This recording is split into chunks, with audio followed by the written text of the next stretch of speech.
What's going on, everybody? My name is Justis. I'm with my guy. What's poppin'? It's poppin'. It's your boy Tyaire. How y'all doing? And you're watching the Silky Boys podcast, the waviest podcast out right now for your sports news and what's going on in the culture right now. Tyaire, how you feeling this week, my boy? Yeah, I'm feeling good. Juneteenth was yesterday. Had me some soul food. It's a good day, bro. How you feeling? I'm feeling good this week too, man. Summer's right around the corner. Well, it's pretty much over here. Getting some nice weather. People are slowly starting to go back outside with all of us reopening back in New York. So I'm feeling good. With that being said, bro, let's get right into it, bro. NFL news. We gotta talk about this, bro. So after a couple of months of Jamal Adams wanting an extension on his contract, he has now asked for a trade. We just drafted him back in 2017, and now we're on the verge of losing him, just like that. Still on his rookie deal. How did you feel when the story broke, my boy?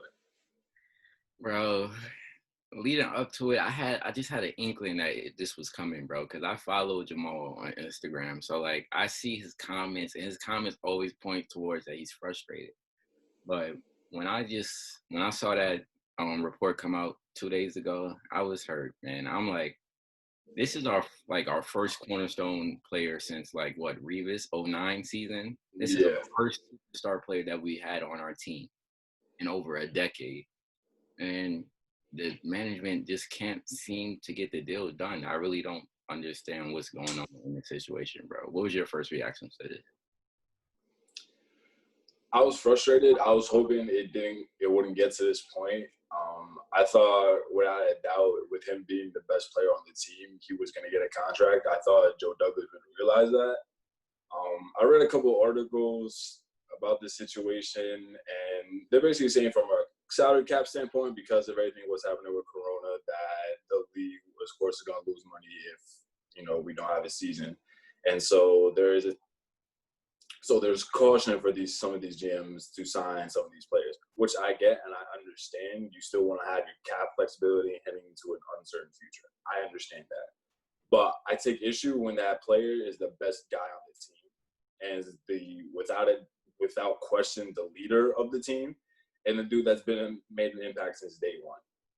I just don't understand why you wouldn't pay that guy, why you wouldn't want to secure him in the long run for the future. Because without a doubt, he's the best safety in football right now. So why not have that security for the long term? I don't understand that. And if your excuse is, we're going to save the bag for Sam, we both like Sam, but what has he done in his years? He's been injury-riddled, so don't give me that excuse.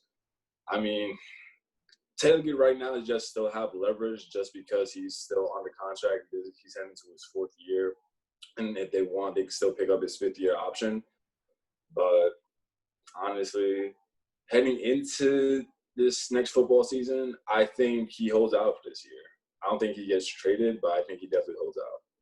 For real, like when I always feel like when the player requests the trade, I feel like it's not really much to go back from that. Like, you already put it out in the media, your teammates already seen it. So, like, it's really no fixing this relationship. So, I feel like, unfortunately, like you said, he's going to hold out and we're going to likely end up trading him. But it's just sad because, like you said, he's the best safety in the league. And if all he's asking for is right now just for you to make him the highest paid safety ever, which is Eddie Jackson contract, which is like $13 million, something around there, I don't understand why us being in the biggest market in the world couldn't make this happen for him when he has been the leader on our team since his rookie season. The only relevant name on our team other than Le'Veon, who didn't really produce last year. So it's like, how are we not, what are we missing? Like, what are we dropping the ball in? Like, the Jets made it, we got Joe Douglas. He's the GM that's going to turn it around. He sees the front office the right way. He built the Eagles up. He got them that championship team. But we have a clear superstar talent, all-pro talent on our team. Why can't we take care of this now? What are we saving cap for? There's not a player, if we save cap, that we're going to be able that is going to be on the level of Jamal Adams. It's just not. We picked, the 5 picks before Jamal Adams is better than every one of them that picked him. So we had the best pick in this draft. We got lucky. Jamal Adams could have went in the top 3, top 2. So we really got lucky, and we're just taking it granted for it. Like, he leads the league in sacks in the first 3 seasons for his safety in NFL history. Like, it's just things he's doing that is unthinkable. And the fact that we're trading him away is just like that we're not giving his money. And it's got to this point, it's like we have to, it has to get into the ownership of the Jets, because at a certain point, we can't just keep having good players who come through our organization and then they perform, and then after 3 years they want to leave. Like, we can't have players like Leo Williams, who are good impact players, Jamal Adams, good impact players, but we're not producing anything. Like, the Jets haven't won. I have been winning season. I have one winning season in the past 10 years. Like, it's not on the players for y'all shortcomings. So y'all might say, oh, he hasn't proved anything to y'all in these 3 years, but yes, he has. He's been an all-pro twice, leads the league in sacks for a safety in NFL history in the first 3 seasons. Him and J.J. Watt have the similar stats of the only players in the, like, pass breakups and sacks alone. It's like, what are we doing with our organization? And I don't see where our next fix is, because I don't see what trade is going to get us there that's going to embrace the impact that Jamal Adams has. So my question to you, bro, is do you think that there's any trades out there that we can get that will even replace the impact that he has on our team? No. Exactly. Just flat out, no. There's no trade in the league right now, no player in the league right now that's going to have the same impact as Jamal Adams, except Tyrann Mathieu. That's the only name I could really think of, and we're not getting him out the Chiefs. You kidding me? Like, he just won a Super Bowl. You think he's going anywhere? No, absolutely not. And safety and defensive back, that's not a position that you can easily find impact and good players for. It's not like running back where you can get away with having a 4th or 3rd rounder produce. You know, like, you have to, when you get a good quality defensive back, you have to stick with them, because not a lot of them are out there. Most of them burn out the league within the first 5 years of the contract. Like, they're so rare. Like, you rarely get an Ed Reed, a Sean Taylor type of player. So when you get those type of players, hold on to them. Like, they're the center fielder of the defense. They see everything. And, like, Jamal Adams just is not playing secondary. He's on the line sacking players. He's on the line making those tackles on the running backs. He's stripping quarterbacks. Like, he does it all for our defense. And for a front office to not see this and just basically be cocky in their own ways, it's like, what have y'all proven for y'all to feel this way? Like, y'all haven't done anything for this organization in the past since 1960, really. So, like, what have y'all proven for y'all to have this bravado against y'all? Like, I could see if this is a Super Bowl winning team that's in the playoffs every year, and then it's just this new 3-year player who's asking for a lot of money. No, this is a struggling team that's been struggling for the past 40, 50 years. And when you get your hands on a franchise-changing player, you don't just let him sit to the back burners like that. Like, that's not how it's supposed to work. Like, I bet you they didn't treat Darrelle Revis like this. Like, when they had Darrelle Revis, he was the centerpiece of that defense for a calm 8 years. That's what Jamal Adams could have been for us. And it's just sad that it had to get to this. Sad that we're losing our franchise guy again after only a couple of years with him. It's like we haven't even got to see our team at the full strength, full capacity. Like, last year, CJ Mosley was out the whole season. Sam was out for 4 games. It's just sad. Like, I have so much faith in this team. If we were all together, it's a playoff team. And just to see that we're giving up so easily, or management is not managing the team the right way, building relationships the right way, it's just sad. Because, like, yeah, teams struggle, but a management can be like, yo, we're struggling this year, but we're going to get it together. We're going to make it right. But nah, we just let everything go. Let all our players talk shit on Instagram, talk shit on Twitter, have them on trade rumors during this middle of the season, talking about, oh, Jamal Adams is in trade talks. Like, why was that ever a headline? So I see a lot of people blaming Jamal Adams, like, oh, you can't be crying. You can't be, this is not how a leader is supposed to do. It's like, well, is a team supposed to shot me in the middle of a season? Like, no. So I feel everything he's saying, like, it's enough. And it is what it is at this point. Exactly. It is what it is. Again, I think he holds out for the season. I don't think he ends up being traded until next year. Okay. I mean, we'll see what happens after that, man. For real. But moving on from NFL and the Jets, let's move on to NBA. What's going on? A lot of news coming out of the NBA with this past week. I want to get into Kyrie and what he said about potentially like this new coalition, the group chat, and with him saying like, "Yo, in the group chat to NBA players, like we can start our own league if we really wanted to." And when I first heard that, I was like, at first I was like, nah, but then I thought about it, like they really could because the NBA has always been a league that has been run by superstars dating back to probably like the 70s. Like the NBA was trash before Magic and Larry came, so it's always a star-driven league. So yeah, and especially, and we've seen that especially now within these past 10 years, especially with the whole player empowerment movement and everything. And if they really want to, I feel like, yeah, they could because at the end of the day, they're the product and they're what's going to be selling. You know, it's not like with baseball or even with football where the franchises themselves are the selling point. No, it's the players and they have that power. What was your reaction to that? like I'm feeling the same way you feel because like you said, like other sports, like oh, it's the Cowboys, that's the brand. It's the Yankees, that's the brand. Even though like oh, we talk about the Lakers, that was the brand. The Lakers were trash for 6-7 years after Kobe left until LeBron came. So it's really the star player who's at the forefront in the NBA that makes these teams the brand. Like the Cavaliers weren't no high market team, but LeBron James was drafted by the Cleveland Cavaliers and they became a high level team just solely off of that one player. Like the Bulls were literally a traveling cocaine circus, as they called it, before Michael Jordan came, and now they're a staple franchise. So, like you said, yes, it's different in the NBA. The stars drive this league. So, if LeBron, Kyrie, Kawhi Leonard, KD, and all said Steph Curry, all these people with massive followings, massive influence, was like, yo, we're gonna put our money together and start a league. You saw what Ice Cube did with the Big Three. Everybody was like, yo, this is not gonna work. It worked because we run the culture, like Kyrie's saying, we control what's hot. So if we all come together and do this, we don't need these big owners who want to hush on us, don't really care about our problems, is only looking at us for a dollar bill, and when we don't provide, they trade us away. We don't need this. We can come together, use this moment, sit out, form something, and we come out better. So yeah, I totally agree with him because, like you said, the NBA wasn't always like this. Like it took for Larry Bird and Magic Johnson to come in the '80s to make it popular. Like nobody really remembers '70s basketball like that. It wasn't a household thing until superstars came out in the forefront. So I totally agree with that. It's gonna be interesting to see like where players sit on this because I think what's today's date? Today's the 20th. I think players still have just about a week to decide whether they're gonna play this season or not. And the fact that the NBA is giving them an option to where to sit out, which I think is really dope. It's gonna be interesting to see if there's gonna be like some star like big names that are gonna be on that list that are gonna be sitting out and agree with Kyrie like, hey, yeah, I'm not playing.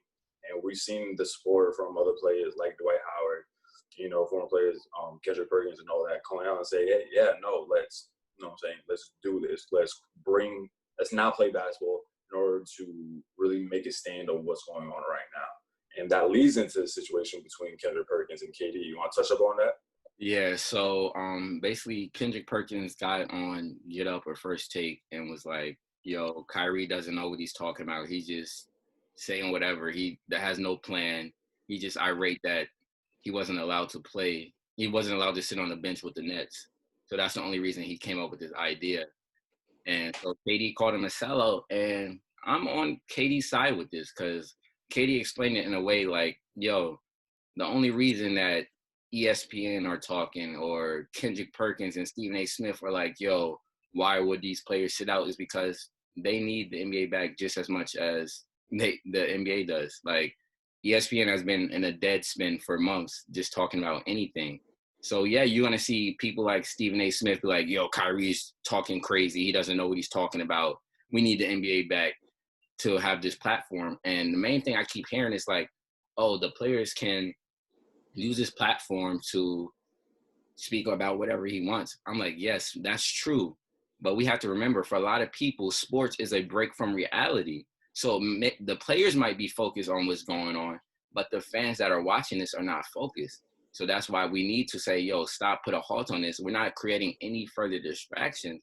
So it's just saddening to see black men like Kendrick Perkins and Stephen A. Smith just basically come on TV and coon it up just so you can get some money. Like, sit back on this money for right now. Like, money is not the issue right now. And it's just, you can see the agendas, and when they talk, it's not really about what they care about. It's, okay, y'all pushing it too far. Our money's about to get involved now. And with KD and Kendrick Perkins, it's like, yo, Kendrick, you were in the locker room with us, bro. Like, you are our teammate. Like, okay, yeah, we get Stephen A. Smith saying this stuff, and we get Mike Greenberg saying this stuff, but you can't say that.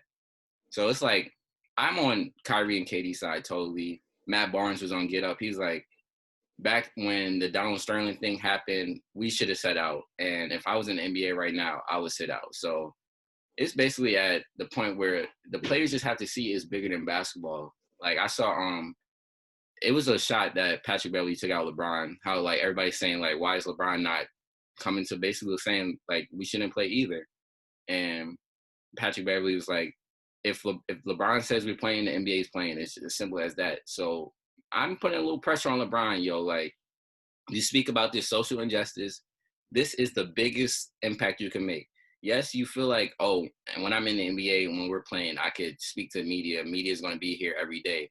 But LeBron James sitting down saying I'm not playing basketball speaks more volume than anything that playing and speaking to the media would ever do. And that's all I have to say is, so Kendrick Perkins, stop all that clown stuff. And I'm rocking with Kyrie, bro. How you feel about it? The whole Kyrie-Kendrick situation and Kevin and KD.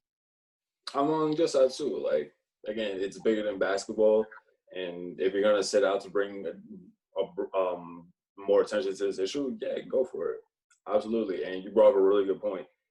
If LeBron does decide to sit out, that's going to be massive. That's going to be a monumental moment in sports history right there. The fact that LeBron James, like, LeBron James sitting out a season, in order to bring attention to racial injustice and to show his support for what's going on, that would be monumental. And honestly, like, it'll probably do wonders. Obviously, it's going to do wonders for his legacy, but also I think for the league as well, because, again, Adam Silver, he's going to be behind his players 100% of the way.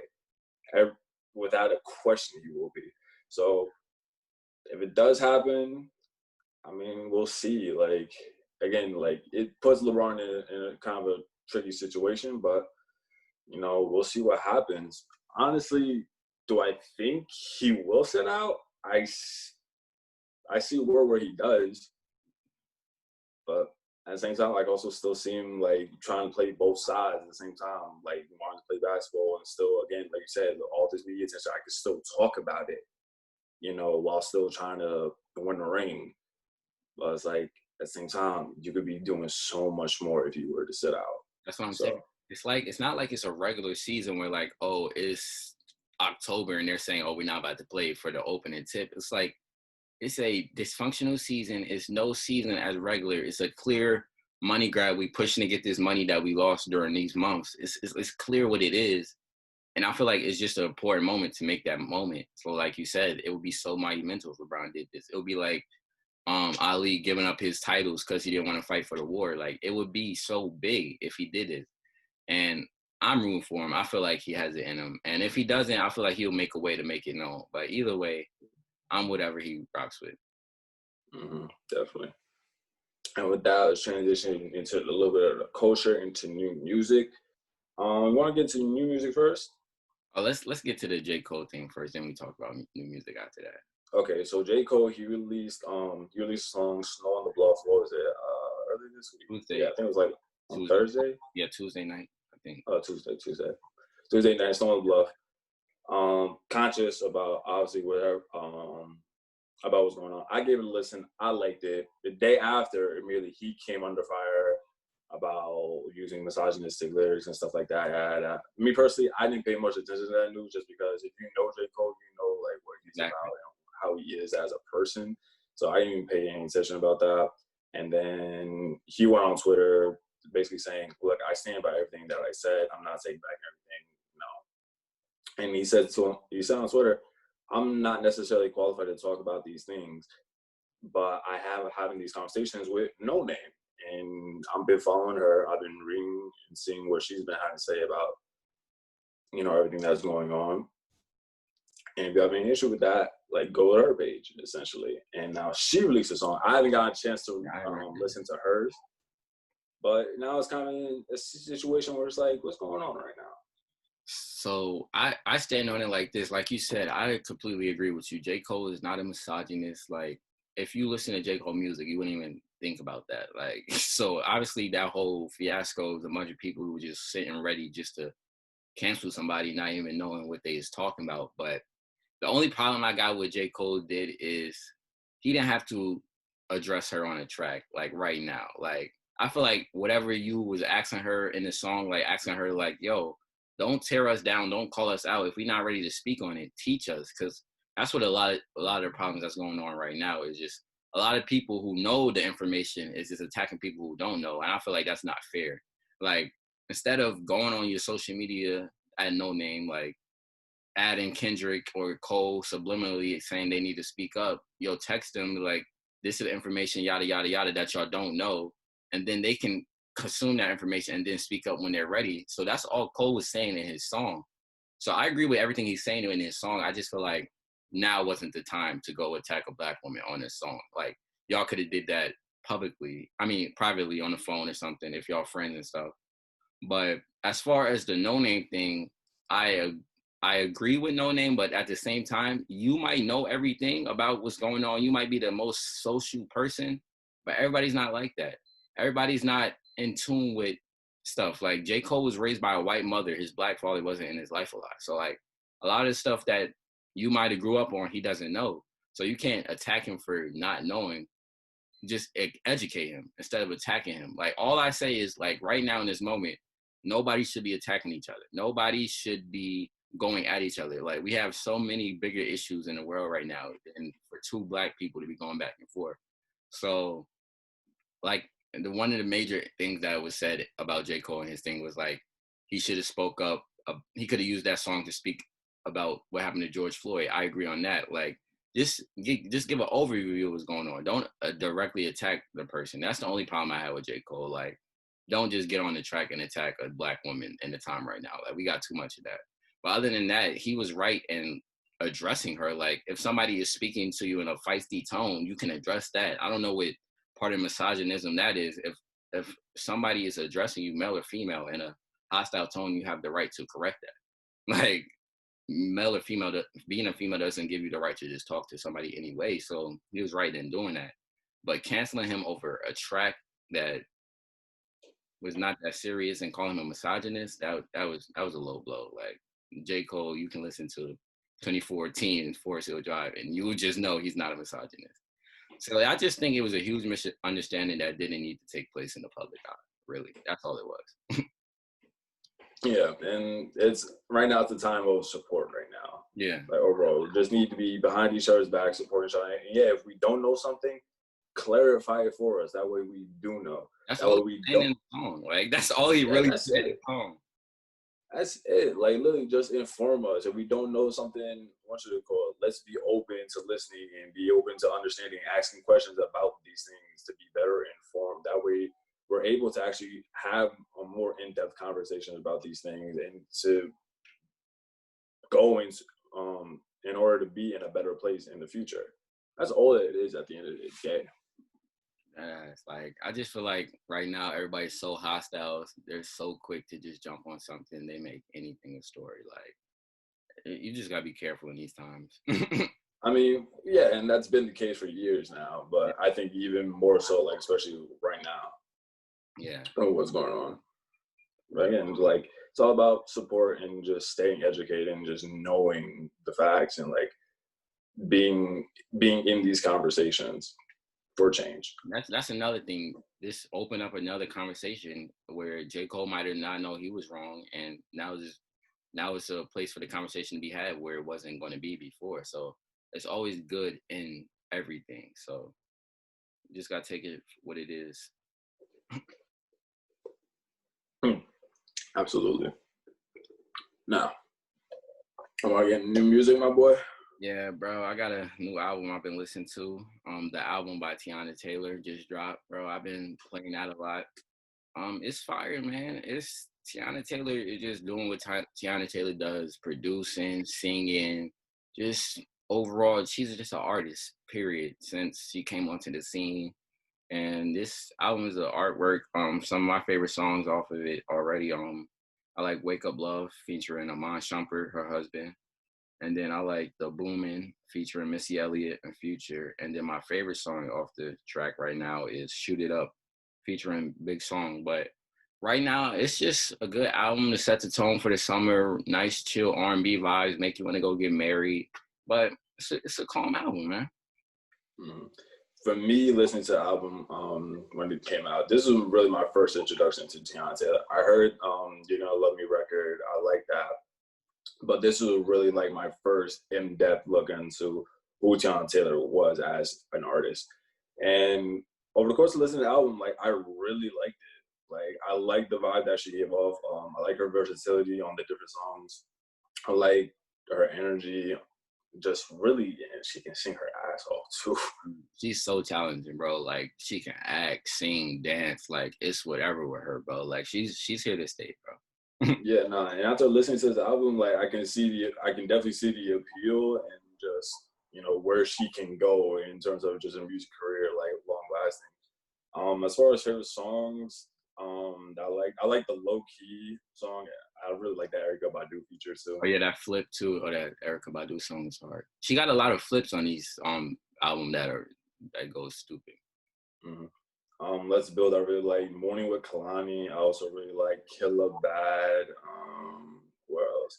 Bear With Me, Lose Each Other, and Try Again. So overall, like you said, just a really good album. Like just nice, calm, like chill vibes overall. And Friday, like a lot of projects dropped. Like I didn't know where that I wasn't even expecting. Just a lot. I didn't even know the City Girls were dropping the album. I was like, oh snap, Beyonce. Yeah, City Girls dropped. T Grizzly, you released the mixtape. I haven't listened to that, but I'm definitely going to. I know Wale released something. I didn't get to listen to it yet, but I'm ready to listen to that. Oh yeah, no, I listened to it. It's a short EP, only 6 songs. Really liked it. It's at the end of the day, it's Wale. He's gonna give you that poetry. He's literally a poet. He's one of my favorite rappers just because like he just stays in his lane. Like he can give you a hit, but it could still be on some poetry stuff. So like, yeah, Wale is dope. He's one of those rappers from early like 2010 that I'm glad he's still here because there was a lot of chances where people were trying to get rid of Wale, but people call him corny and stuff. But like when you listen to his music, he's really talking real infinite, powerful stuff. So I'm really looking forward to listening to it. I'm gonna come back here next week and say how I feel about it.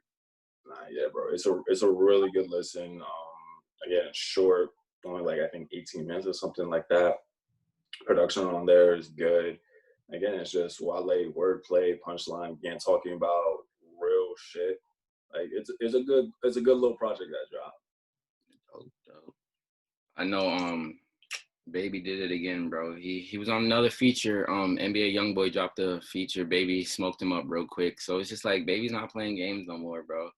So Baby, he released 2 new tracks this week, and I don't know why he keep going, bro. He was on a feature with YoungBoy, and he's on a City Girl feature I didn't listen to yet. But just another week of him marking his place. I saw a lot of people last week talking about that song, and I'm just glad he's getting the recognition that he deserves finally. Like they was talking about him on the Joe Budden podcast, and it was this take I got when I was on Twitter. I was like, yo, QC is like the new Cash Money, and Baby's gonna be the Lil Wayne for them. Like it started off with the Hot Boys for Cash Money. It started off with the Migos with QC. But Wayne was the one who came out there and shot them out, and Baby gonna be the one that shot them out, shoot them into a different level. And I agree with it, bro. This is gonna be fun to watch. Exactly. Again, Atlanta gonna run the 2020s, bro. Atlanta been running since Outkast got on stage and said the South gonna be heard if we really want to talk. Atlanta been running it since the past 20 years. Oh, yeah, bro. But like for like next 20 years, like you said, yeah, Baby gonna have a great run. For real. Baby's gonna have a great run. That whole QC conglomerate is about to take off for real. They really built something special over there. That is. Anything else we gotta talk about, bro? Oh, you watched the Versus last night or got a little glimpse of it, bro? Nah, I didn't get a chance to. I fell out early last night, bro. Bro, it was nice. It was dope. John Legend got smoked like I knew he would, but man, it was a fun time, bro. Like, I don't know why you would battle Alicia Keys. Like, I didn't see where that matchup fit, but he had a lot of tracks that I didn't know he wrote and produced. Like, he produced one of the songs off of Lauryn Hill's Miseducation. I was like, okay. He had pulled that out, and then it was some other Estelle, American Boy. He wrote that supposedly, but it was a good battle overall. It was a good time. They was in the same room playing the piano, but just two dope vocalists and great pianists. And I was like, yo, this is fire. This showed me that Beethoven was definitely black, bro. Seeing them two black play the piano, bro, I was like, yeah, Beethoven. Beethoven is definitely black. That's a fact, bro. I did see the one thing from the battle about Teddy Riley. Oh, bro, Teddy Riley got at Tony Baker, bro. That was the funniest. Bro, he got into his feelings, bro. I was like, wow. I got to read that comment now. Hold up. Let me. That's hilarious. Teddy was tight. He said Tony Baker, if you want to continue being funny, you got to let go of old jokes. You come to pass or you will be stuck in the past, brother. Grow up and get money. Remind you, jokes only make me money, but you still broke. Like, Teddy Riley, you call it another man broke over the internet. Like, what are you doing? Bro, them internet jokes still get to him, bro. He's like, my Wi-Fi is not trash, man. Right, he ready to fight over that, bro. Not for real, bro. That's one good thing quarantine gave us, bro. I would never forget that, bro. Yeah, that night was funny. That night was hilarious. Teddy Riley will always be memorized with bad Wi-Fi, man. All right, man. I think that's going to be it for this episode. Thank you so much for watching. Again, remember to like, share, subscribe. Don't take you a long time. Really don't. Appreciate all the support that we've been getting. And with that being said, we'll catch you on the next one.